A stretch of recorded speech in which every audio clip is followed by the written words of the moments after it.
a while, I realized I enjoyed baking and wanted to be a professional baker someday. I started watching YouTube videos and practicing what I had learned. I was so eager to share my baked goods with everyone that I called Mom and told her I wanted to bake some cupcakes for her as a birthday gift. I told her that I had been learning and practicing for months. Mom seemed delighted and said she would ask her driver to bring me to her during the weekend. I was so happy that I put so much care into baking her some cupcakes and cookies. Her boyfriend wasn't around, so it was just the two of us, mother and daughter. I was delighted. We had lunch together in her house, and she showed me videos of my identical half-sisters. The girls were in the house, but she wouldn't let me see them. She said she didn't let them have much contact with people who weren't family members. I didn't point out to her that I was family and I was her blood, too. Mom took the gifts I brought for her into her kitchen, promising to eat them later. Later that afternoon, I went to use the bathroom and felt thirsty, so I went to the kitchen to have a drink of water and found Mom's housekeeper eating the cupcakes. She said Mom asked her to throw them away, but she didn't have the heart to because she knew I baked them. I didn't ask Mom anything. I returned to the living room and told her I wanted to leave. I didn't wait for her to ring her driver to drop me home. I walked to the bus stop and took a bus home.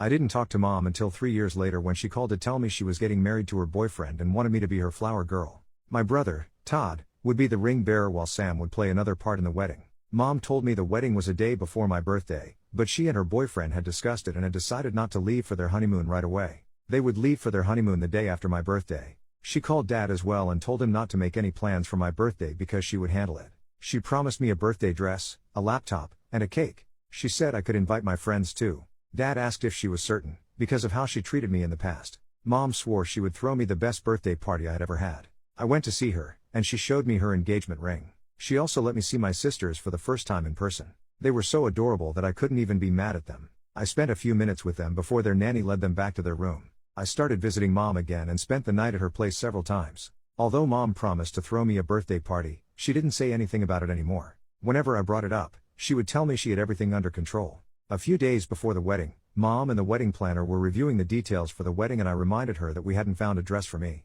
I was going to be the flower girl and I didn't have anything good to wear to the wedding. Mom waved me off and said we would discuss it later. The next day, I reminded her again, and she told me she had something to tell me that would break my heart. She said she knew I was a big girl and would be fine. She told me that her boyfriend, Derek, wanted their triplet daughters to be the flower girls. She said the girls were young, beautiful, and would look better on a magazine cover. She said a local wedding magazine was covering the event. Then she reached for my hands and said she would no longer be able to throw me a birthday party because she and Derek had decided to leave for their honeymoon immediately. I told her I didn't mind not having a party or being the flower girl. Then she dropped another bombshell on me. She said I couldn't attend the wedding because I looked like Dad and Derek didn't like him. She said his family and friends would be present, and she didn't want anyone joking about me not looking like her. Then she chuckled and looked at me, expecting me to agree with her. I was heartbroken. I broke down in tears and started screaming at her. I told Mom it wasn't my fault that I didn't look like her. Derek came in to find out what was happening, and Mom started crying. Derek asked me to get my things and leave and never return. He said he didn't like me because I looked like my dad, and Mom was embarrassed to have a daughter like me. He said I should be grateful that Mom didn't completely cut me out of her life when she left my dad. I got my things and told him he would never see me in his home again.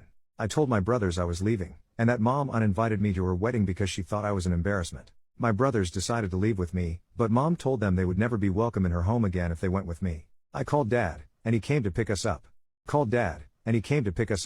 Dad got us pizza when we got home and tried to cheer me up, but I knew only baking could help me. I stayed up all night baking, but the cake was different from the ones I used to make. I made a 3-tiered black wedding cake with the groom's pants around his ankles as if it suddenly dropped. I posted it on my Instagram page, and when I woke up late at noon, I was surprised to see that I had gained new followers and the post had gotten over 3,000 likes. There were several requests in my DM for me to make that same cake. I started making more cakes with dramatic, humorous, and complex designs. People started reaching out to me to make them special cakes, and it dawned on me that I could make good money off selling cakes. I created a name for my brand, and Dad paid someone to build me a website. Since I was still in school, I only accepted orders that would be delivered during the weekend. I became popular on social media and got large orders, so I partnered with my brothers. They were able to help me with the mini orders while I handled the more complex ones. We were watching a baking show one evening when the host announced that a new season of the show would kick off in a few months, and they were still accepting applications. My brothers asked me to sign up for the contest. It would be during the summer, and I wouldn't have to worry about missing classes.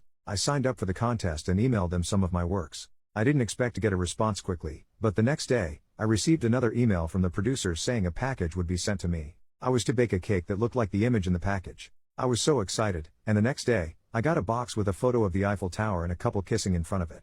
My brothers filmed me as I made the cake. It looked so gorgeous when I was done. I took photos of the cake and uploaded it with the video to their website. Then they sent me a gift basket with a congratulatory note that I was in the contest. I couldn't believe it. The contest was going to be held every week, and there were 12 contestants. We couldn't afford to rent a hotel room near the location, so each week, Dad drove my brothers and me to the studio. The competition was intense, and we were judged based on our presentation, creativity, and taste. I had jitters just before arriving at the studio, but once we were given our tasks and I started to bake, I would forget everything else. The show was being aired live, so my followers, fans, and schoolmates reached out to me, wishing me all the best. My weekly orders had also increased since the show started to air, and Dad had to hire a professional baker to help me out. We started the show as 12 contestants but were soon down to 8, and that was when the competition got more challenging. 2 contestants dropped out of the show because they couldn't deal with the tension.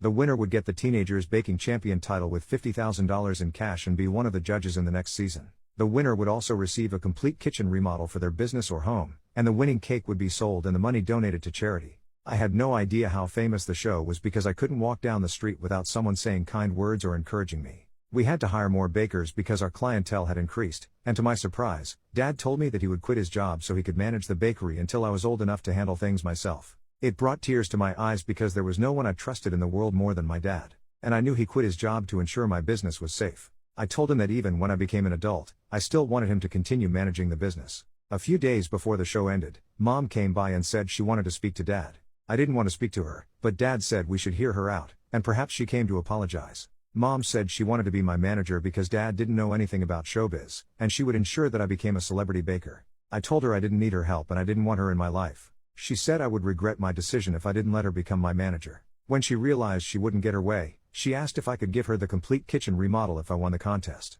I told her that she had rejected me my whole life, but now that I had something good going on for me, she suddenly wanted to be in my life. I asked her to leave and told her I wanted nothing to do with her. She left angrily, saying I wouldn't win the show and would never become anything without her. Dad got angry and asked her not to come back. If she did, he would get a restraining order against her. Instead of Mom's words negatively affecting me, they motivated me to put my best into my work, and I won the contest. I was one of the judges for the next season, which opened the doors to more blessings. I was featured in top magazines, got a scholarship, and had several other gigs that paid me thousands of dollars. We had to relocate my bakery to a bigger venue, and a large crowd turned up on the day of the opening. The opening was featured in several magazines and on the Food Network. I was once a girl, whose mother wouldn't spare a few dollars to get her a birthday cake, but now I was the girl baking cakes and living the life her mother always wanted. Mom kept trying to get back into our lives, so Dad got a restraining order against her, and that was when she stopped contacting us.